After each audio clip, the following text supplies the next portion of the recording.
বন্ধু, তোর শালিটা আমারে দিবি?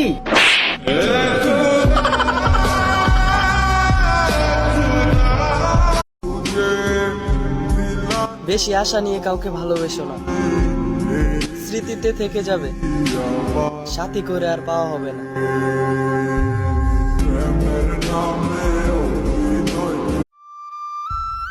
বলছিলাম না ভুইলা যাবা,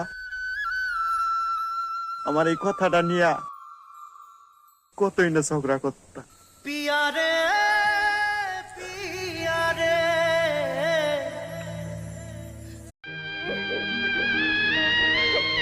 আপনি একদিন আমাকে অনেক মিস করবেন, না চাইতে কান্না করে দিবেন, হয়তো আমার থেকে চেহারা ভালো পাবেন, কিন্তু যখনই মনে দেখতে খুঁজবেন তখনই আপনি হেরে যাবেন।